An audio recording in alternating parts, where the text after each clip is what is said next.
Hi, welcome to this African Perspective. Thank you for stopping by. Videos we're going to be checking out today are videos on financial literacy. So a lot of young adults and some adults do not really know about financial literacy, and we know that it's something that is actually not taught in schools and be it maybe from home. Sometimes some of us did not get the privilege of actually being taught on how to actually manage our finances in order to get out of some certain bad situations in your life, be it like being in poverty or being broke and not having enough or living paycheck to paycheck. So we know that sometimes some people's problem is just the fact that they are not earning enough at all, but some people are actually earning, but there's no financial literacy to actually manage those finances. So we're going to be checking out these videos and people just giving advice. This is not like, oh, how to become rich, be a millionaire in just one day or stuff like that. This is not the get rich quick guru type of content. It's just literally people giving advice, and I'm really hoping that it helps someone. But before we get right into this video, I want to give a big shout out to Ramatullah for sending me a $2 cash app. I appreciate you so much for supporting the channel. I want to give a very big shout out to Joseph for sending me a $25 cash app. Thank you so much for supporting this channel. Please make sure you click the like button. It really helps with the algorithm, and I appreciate that so much. That is a very great way to support this channel. And also subscribe to the channel if you're new here and you're watching me for the very first time. If you're interested in watching more of my content, I appreciate that a lot. Let's get right into it. So here's 5 things that I did to help end paycheck to paycheck living, and has also helped me remain debt-free now for 11 plus years. And these 5 things really don't have too much to do with the dollars and cents of actual money, but they make a huge difference in your success in actually getting out of debt. The first one being, I had to recognize that I was the freaking problem in my financial life. I was the reason I was living paycheck to paycheck. I was the reason that I was broke. But it's really easy to take the victim mentality approach and point the finger at everybody else and everything else that's going on in the world and say, that's the reason I'm broke. But until I was willing to take responsibility for the things that I could control, that's when things really started to change for me. Number 2, I really focused on creating short-term and long-term goals that were going to help me reach the life that I wanted to live. And that's key to number 3, which is breaking away from what other people think and caring about what other people think about your life and the way that you're running it. Because it's amazing to me how many people you surround yourself that will dictate how you spend your money, how you manage your money based on how they think that you should live your life. And a lot of us are just living a life that we don't really want to live, but we're only doing it to seek approval from other people. Number 4 is I focused on the small steps that I could take on a daily basis, because I began to realize, especially as I was getting out of debt, if I looked at the big picture, if I looked at the mountain of debt I had to overcome to get out of debt, it was too overwhelming. And I would self-sabotage because I would keep thinking, man, it's going to be impossible to get myself out of this situation. So instead, I focused on the small steps that I could take. And by focusing on the small steps, it makes it seem achievable. Like I could make this progress. I could pay off that little credit card. I could save up that small amount of money. And slowly but surely, those small little steps turned into giant steps over the years. And the 5th one is a big one. It kept me stuck, and it keeps a lot of other people stuck. It is letting my ego go and letting go of this anchor bias that many of us have about money and personal finance. And that was probably the biggest thing to break more than anything, is just to let all of my feelings and beliefs about money, the same feelings and belief that honestly were keeping me broke, let that stuff go. Let my ego go. Tell myself I don't have it all figured out. I don't know how to do this stuff the right way. And then go out and seek out individuals who are doing it the right way and being willing to accept those ideas and implement them into my life. And since then, I have transformed my entire financial life and my future. If you're looking for more helpful tips to help you save more money, get out of debt, and paycheck to paycheck living, you'd like to hear how normal everyday people are doing it, making pretty normal incomes, go check out the Debt Free Dad podcast. Here's a secret that rich people understand that if you ever want to get out of the struggle, you need to understand as well. It's actually not a secret. We're just not openly taught this. When you don't have money, you have to work for that money. When you do have money, you make it work for you. So how do you get from working just to make ends meet and pay your bills over to money is expanding and working for you? You probably don't want to hear this, but the answer is you're going to have to sacrifice, and we'll talk about what that looks like in a second. Here are the milestones you're going to have to meet to get to this other side, and this is the stuff that I'm teaching every single day on my channel because you can do this. First priority is saving up an emergency fund, $1,000 to $2,000 as a safety net, and then you go and you start paying off your high interest debt. All of your high interest debt needs to go. It's non-negotiable. Once you pay that off using an avalanche or snowball plan, you go back and you save your emergency fund to 3 to 6 months worth of expenses in a high yield savings account. Now that money's already going to be working for you, making free money in a high yield savings account, but we're going to take it a step further and start investing your money. I don't mean crypto or individual stocks. I mean things like index funds or ETFs. I have more content about that if you're interested. Now you may be thinking, I don't have enough money to save. I can barely pay my bills. This is where sacrifice comes into play. You want to hit these milestones by any means necessary. That means you might have to get side jobs temporarily. You might have to invest your time to learn new skills that can bring you more money. You have to learn how to say no to friends and family who don't know what your financial goals are. You have to let go of your image, okay? So quit trying to buy the newest phone, the newest car, the biggest car you can afford, the biggest house you can afford. Is it fair that sometimes people have to work 2, 3, 4 jobs just to make ends meet plus try to hit their goals? No, not really. But you can either focus on that and stay stuck, or you can focus on trying to hit these goals and get yourself into a better situation. Working multiple jobs does not have to be forever, but guess what? Like I said, by any means necessary, you need to hit these goals. So if it takes you a couple years of working side jobs and working a lot of hours to finally get to a place of financial freedom, it is worth it. Trust me. You're also going to have to do some mindset work because mindset is absolutely everything. Mindset alone, just sitting there thinking about positive things, doesn't get you rich, no, but mindset opens up opportunities that you can't even imagine. When you do a lot of mindset work, you let go of limiting beliefs, you get out of the victim mentality, you start to realize that you are actually in control of your life and you can make anything happen for yourself that you want to. And take it from me, because I used to be worse than broke. I had $0 even negative in my bank account, and I was a single mom, very much struggling to get by. Because of all these things I'm talking about, I am now on the path to becoming rich in my future. I also want to talk a little bit about letting go of your image, and I'm going to use myself as an example again. I want a new Tahoe, and I have the money to go and get it. But should I do that right now? Should I go and buy a $50,000, $60,000, $70,000 vehicle when I could be sinking that money into my investments that's going to get me a way bigger return? I have goals and I'm going to hit them by any means necessary. And for me, that looks like me continuing to drive around my paid off minivan because it has no payment. I send that money straight to investments, and that money is growing me money while I sleep. Everybody's goals are different. Everybody's threshold for going aggressively at their goals is different. So you have to decide, what does that look like for you? For me, that looks like being content with the material things that I have right now, being content with not getting my nails done every 2 weeks. I do them at home now. And guess what? I don't restrict myself down to the bare bones minimum. I let myself have fun with my money, and I still am able to hit my goals. That's because I did a lot of sacrifice up until this point to get to where I am right now. And I'm no different than you are. I promise you. Go look at my story on my page, my journey. It's pinned at the top of my page, and you will see what my journey has looked like. I've worked 14-hour days. I've worked multiple jobs at a time. I've invested thousands of dollars to learn new skills. I've done it all. I promise this is possible for you too. You just need to have some mindset shifts, and you need to understand that the main goal is making your money work for you. That's the goal by any means necessary, and that is why I'm on TikTok teaching the things that I teach, because this is possible for anybody. I really got to a point in my life where almost everything that I wanted, I noticed that I'm always trying to look at, what would people say about this? I see other people doing this, and this is what is trending, this is what should be done, I need to buy this, I need to buy this. And it's sometimes I had to take a step back and be do I really want this, or am I just buying it or trying to purchase those items just because I see that, if I don't purchase it then I don't belong, or I'm just going to be looking like the odd one, or the one who's just totally different, and it's you're not keeping up with the times, all those type of stuff, situations. I'm sure a lot of us have been there before. There are many people who literally, majority of the stuff that they buy and purchase in their life that actually cost a lot, items and stuff like that, are just to show off. And you need to get out of that mentality, but you need to actually put in the mindset of you wanting to put your needs, things that are needs and necessities first.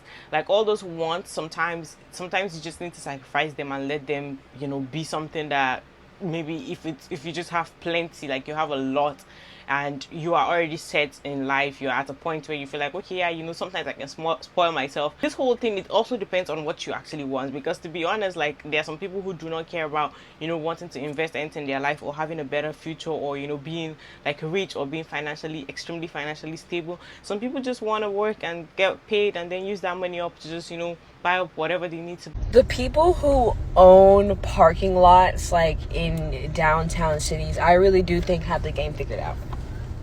I think they have it figured out. You pull up here, it's literally gravel on the ground, you don't gotta do nothing for it. You put a couple lines in the parking lot, cool, whatever. If you say it's $20 to park, it's $20 to park. If you want it to be $40 one night, it's $40. Boom. It is what it is. I need someone. If you, I don't know, because who owns these parking lots? some of them are independently owned, and they just like you know, it's like, oh yeah, like just whatever. I don't know. It's just don't be in front of a club. Don't be in front of a club. Parking lot owners, please stitch this, because I don't know who would own these, but like, how profitable is this business model? I'm asking for a friend. I need to know, because what? You don't gotta put a fence up or nothing, and you let them know, hey, if anything is taken, that's your fault. That's still your fault. We're not liable for anything. All you can do is drop your car off here. That's it. Nothing more, nothing less. 4 things I had to learn the hard way after going from making $10,000 a year to nearly 7 figures. Just because you make that much doesn't mean that you have that much money. Because baby, the more you make, the more you have to spend. Because number 2, taxes is going to eat you up. Especially if you aren't spending your money thinking about having to pay taxes. Because number 3, as a content creator, I've come to realize one of the best things you can do with your money is invest in your content. Business expense. Because number 4, the more money you make, the more financially literate you need to become. Yeah, you can get an accountant, but you gotta trust you with your money before you trust anybody else. Here's 5 things that help me in paycheck to paycheck living and help me pay down thousands of dollars of debt. And most of them don't even have anything to do with an actual dollar amount. Number 1, I had to get sick and tired of being sick and tired of living paycheck to paycheck. I had to take accountability and realize that I'm the reason why I'm living paycheck to paycheck. Nothing or nobody else is the reason. Number 2, I had to stop trying to keep up with the Joneses. At the time, shoes was the thing, shoes and polo. So every time I get paid, I would try to go buy a pair of shoes. I would go to the outlet mall, go in there and spend $100 on a shirt and a hat at polo, and repeat the cycle every single paycheck. Number 3, I had to get more knowledgeable about how money works and what money's purpose really is. Since we were never taught financial literacy, all we know how to do is make and spend money. We weren't taught how to keep it or invest it or use it as a tool to create and build the lifestyles that we want. Number 4, I learned how to pay myself first from the book Rich Dad Poor Dad. Every time we get paid, we paying everybody else. Phone bill, light bill, car note. We making everybody else richer except for ourselves. And so we get to the end of our paycheck or the last bit of our money that we have left to ourselves. And then we have to make a hard decision of trying to save when we don't have much left because we done took care of everybody else before ourselves. And last but not least, and this is probably the most important one, I was disciplined and consistent. I was disciplined by saying no to things that I knew I shouldn't have been spending money on. I would sacrifice things that I wanted to have, but I decided not to because I could see the bigger picture. I was consistent with good money habits. This is actually a great question. I get this a lot, and it's really only one answer to it. It's one answer, but 2 options. The answer is to make more money. Sometimes you can decrease all the expenses you want to. You can eliminate all the expenses you want to, but even sometimes that's not enough. So what it really boils down to is you just got to find a way to make some more money. And I apologize for not including that in the video because that is one of the ways that I got out of living paycheck to paycheck. So my work schedule was from 3 p.m. to 11 p.m., but I always had a daily alarm go off at 8 a.m. And so from 8 a.m. to 12 p.m., I would do Lyft just around the city. It was enough to make me my goal was to make at least $50 to $100 a day. I'd be done by 12. That give me enough time to go home, take a shower, eat, and get ready for work. But when you increasing your income, keep your expenses the same. A lot of people increase their income and go and buy more stuff. And so their expenses is raising as their income is raising as well. When I was working my side hustle doing Lyft, I would use that money specifically to pay off debt, to lower my expenses, and keep my income steady for when I did decide to stop doing Lyft. Call me controversial, but the urgency to have children is an epidemic in this country. Because tell me why. I went to get my oil changed and I met this guy in the waiting room. He was one of those guys that talks even though nobody's talking to him. But in this instance, I didn't mind because I had to kill time anyways. He was telling me how he's 27 and his wife is 24. They met in college, so they're college sweethearts. However, they dropped out of college when they learned they were pregnant.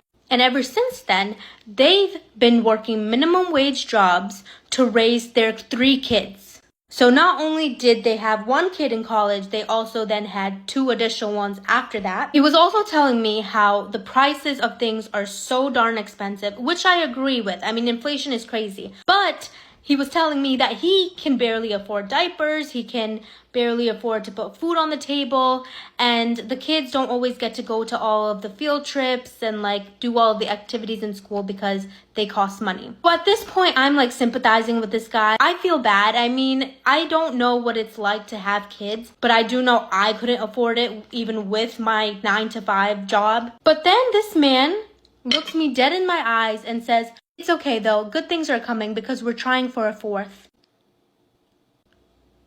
What?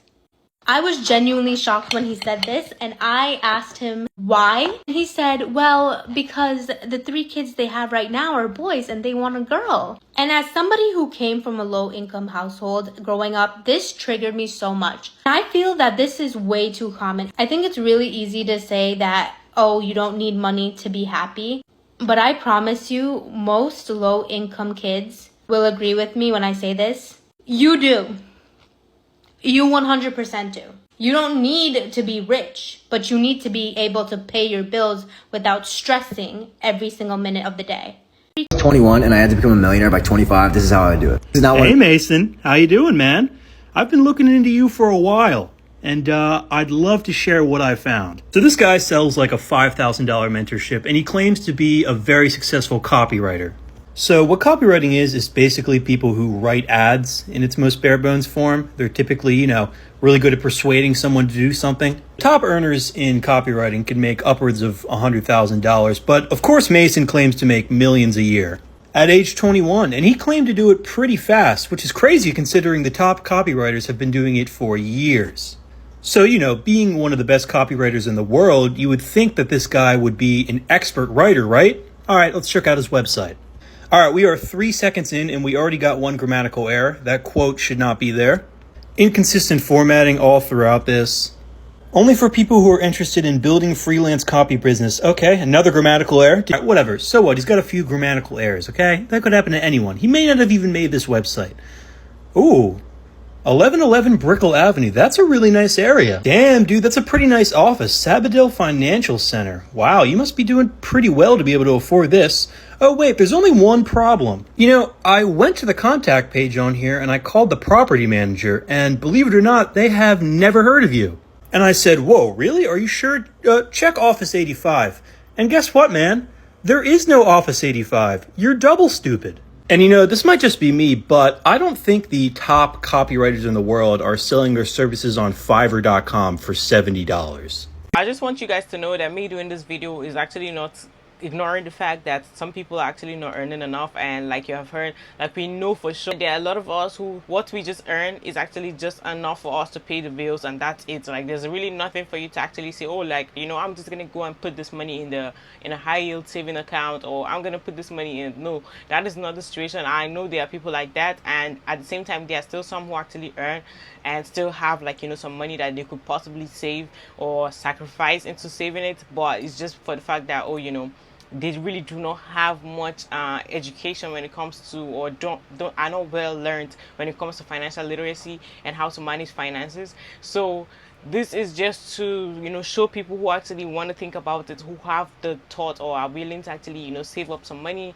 and try to get out of the shackles of paycheck to paycheck. Things I wish I knew about financial literacy in my early 20s. First and foremost, investing. I'm sure all of you have heard so many people saying they wish they would have started investing sooner, and how there are people who started at 15 and now have hundreds of thousands of dollars in investments, etc., etc. The thing is, I had a lack of interest in that in my younger 20s. It sounds boring. Another one of the things that I think held me back is I didn't know how easy it was. Like if I would have known that I could have put myself in a better financial position by taking an hour of my time, literally just an hour, and that is it, nothing more, I think I would have done it. The easiest way to start investing is to get a Roth IRA and invest in an S&P 500 index fund. You can do that either on Fidelity or Vanguard. Both of those websites are great. I use Fidelity. And the best part about it, for those of you that feel overwhelmed, you have no idea what to do, All you have to do is chat with someone on the website. If you go on Fidelity and you make an account, you can go into the chat and be like, I need help putting a continual investment into a Roth IRA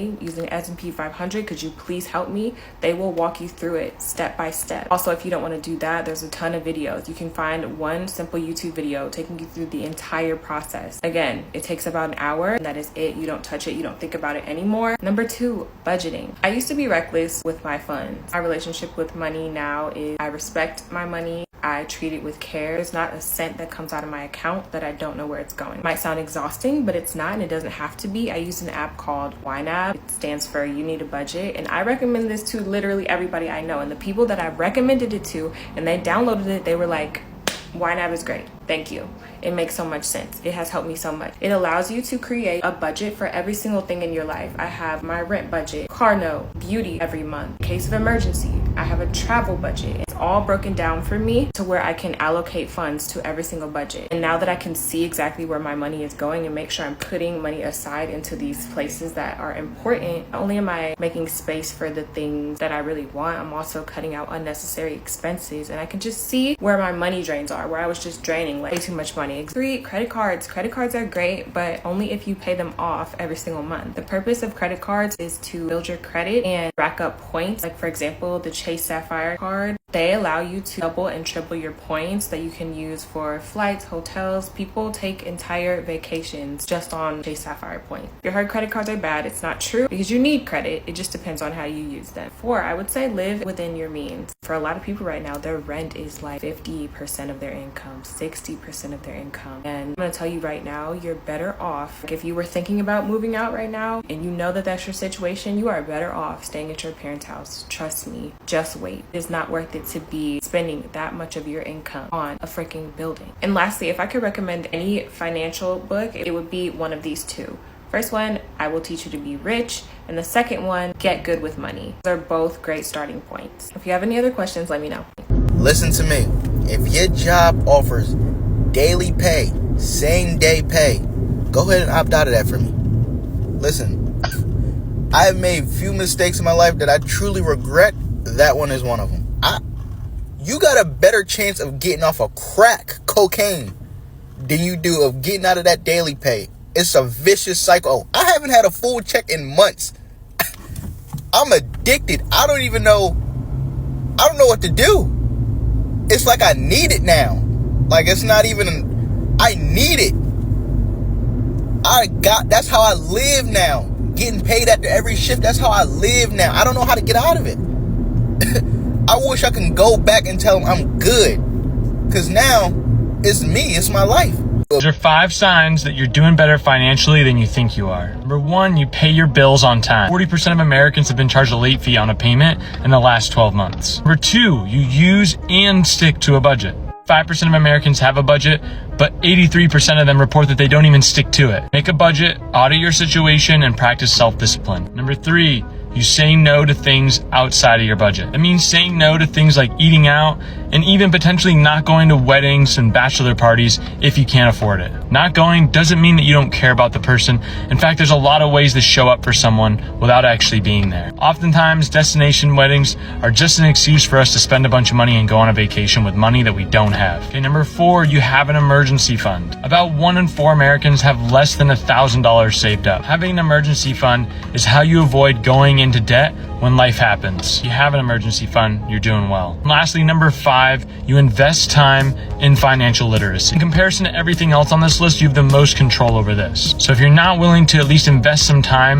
in improving your financial literacy, the rest of the things are probably never going to happen. And remember, being wealthy isn't about how much money you make, it's about the percentage of the money that you make that you're able to save.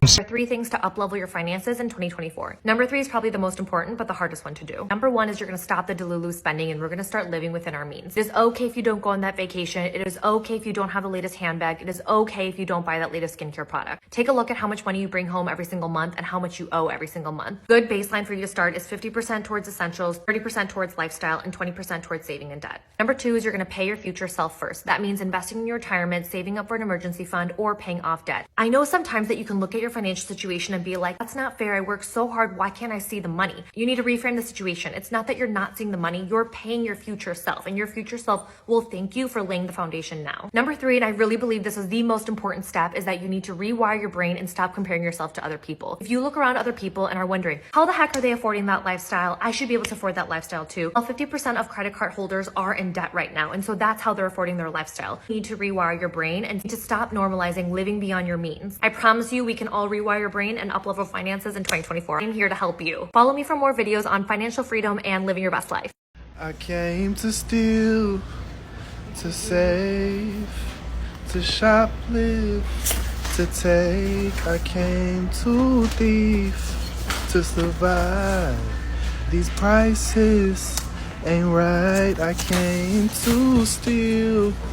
One financial tip I wish I knew in my early 20s that would have saved me a long time ago. Stop using your debit card and only use your credit card. That is if you can afford it. Hear me out. If you can afford to pay off your credit card every month, you need to be using your credit card to get those points and using your debit card to pay that off. Because only using your debit card, you're literally just spending the money. But with your credit card, you getting something back. And if you can pay it off every month, if you're financially literate, your credit gonna be good, bank account good, and it's gonna come such a great financial habit. But if that don't apply, let it fly. A lot of people tell you that they have savings, like they have some money saved up, and then when you ask them, like, oh, like, you know, how much do you have? And then you calculate their savings and the money that's in their checkings accounts and be like, oh, you know, that's the amount I have. I do have a lot of money. And to me, I feel like you need to, like, that's something that I actually had to do. Whatever money you have in your savings, if you can practice just actually ignoring it and acting like totally believe that whatever money you've put in your savings is not something that you have, that money is not yours, like it's not even there. Like if you can find a way to make it so invincible, then that is just the perfect thing. Like you'll be doing well, like because you will know you have limits, you will have like self-control on money, like spending money. So unless it's actually a very like important situation where it's like you need to spend that money, you need to do it, you need to take something out of it because it's an emergency. It's like, you know, a situation where if you don't do it, like something horrible is gonna happen. Put stuff in savings and then they'll take it out and it's like, oh my god, like that is really you just, you know, playing around with money. But I had to actually put it in my head that whatever money I have in savings, I do not, my check-ins can actually be close to empty or empty, and then I'll be like, I don't have money. Like just accept that you don't have anything at all. All this advice, honestly, I feel like the advice about you doing multiple jobs or getting other jobs, you know, to help you, even if it's like temporary, I feel like it's really like best if you have intention of doing multiple jobs, you know, to like help you get some more money. I feel like doing it temporarily, multiple jobs, is better. Like at least you're just doing it temporarily for a goal that you just want to achieve like in a very short time. But doing that over time, like to be very honest, stress has literally made people lose their life earlier than they thought. Like stress is a very huge and horrible thing that the kind of the way it will make your body fall apart and deteriorate your body, your entire body system. Like you need to be healthy and they need to be balanced with the way we work and stuff that we do, because honestly, be very careful with that.